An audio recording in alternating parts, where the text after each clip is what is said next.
Bismillahirrahmanirrahim. Assalamualaikum warahmatullahi wabarakatuh.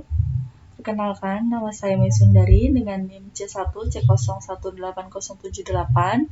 Di sini saya akan mempresentasikan materi tentang akuntansi syariah, hubungan syariah Islam dengan akuntansi, serta perkembangan transaksi syariah.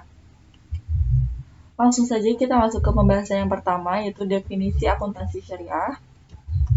Akuntansi syariah adalah suatu sistem atau teknik dari suatu pencatatan, penggolongan, peringkasan, pelaporan dan menganalisa data keuangan yang dilakukan dengan cara tertentu yang dapat digunakan dalam pengambilan keputusan ekonomi atau perusahaan dengan menggunakan prinsip-prinsip syariah yang terkandung dalam nilai-nilai Islam.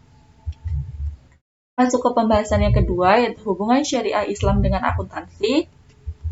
Harahap 1992 mengemukakan bahwa akuntansi Islam itu pasti menggunakan metode perbandingan antara konsep syariat Islam yang relevan dengan akuntansi dan ciri akuntansi kontemporer itu sendiri.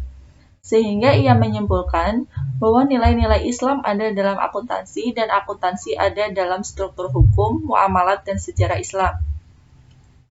Harahap 1992 juga mengemukakan dua hal. Yang pertama yaitu Islam sebagai agama yang memiliki aturan-aturan khusus dalam sistem ekonomi keuangan dan pasti memerlukan teori akuntansi yang khusus pula yang dapat mengakomodasi ketentuan syariah itu.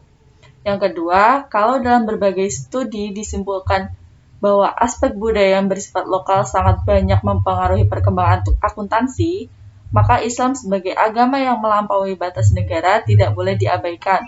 Islam dapat mendorong internasionalisasi dan harmonisasi akuntansi.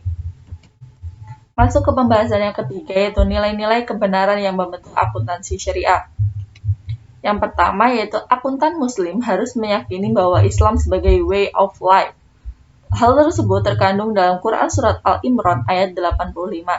Yang kedua yaitu akuntan harus memiliki karakter yang baik, jujur, adil, dan dapat dipercaya. Hal tersebut terkandung dalam Quran Surat An-Nisa ayat 135.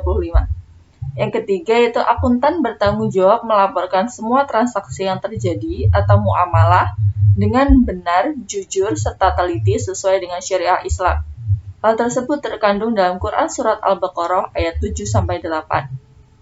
Yang keempat yaitu dalam penilaian kekayaan atau aset dapat digunakan harga pasar atau harga pokok.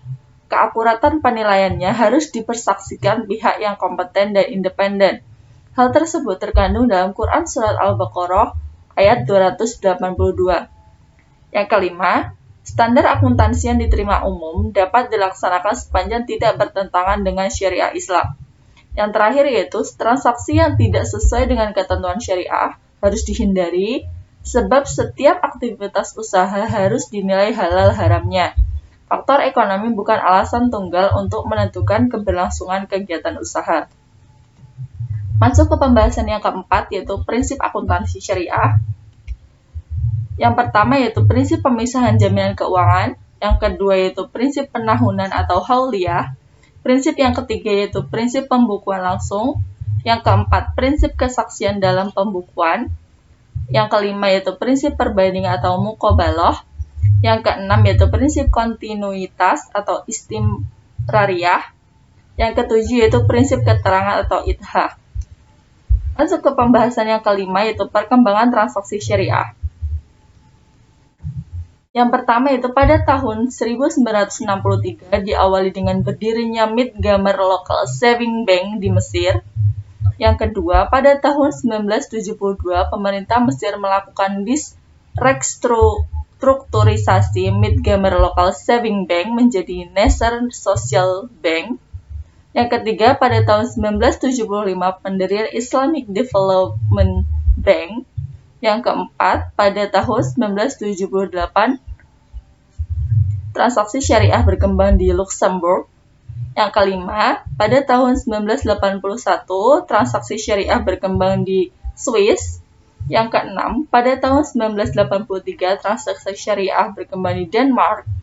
Yang ketujuh, pada tahun 1982 transaksi syariah berkembang di Malaysia. Yang kedelapan, pada tahun 1991 pendirian Bank Muamalat di Indonesia. Yang kesembilan, pada tahun 1998 dikeluarkan Undang-Undang Nomor 10 Tahun 1998 yang memberikan landasan hukum lebih kuat untuk perbankan syariah. Yang ke-10, pada tahun 1999, melalui Undang-Undang Nomor 23 Tahun 1999, pemerintah memberikan kewenangan kepada Bank Indonesia untuk dapat menjalankan tugasnya berdasarkan prinsip syariah. Sekian dari saya. Apabila ada kekurangan, saya mohon maaf. Saya akhiri. Wassalamualaikum warahmatullahi wabarakatuh.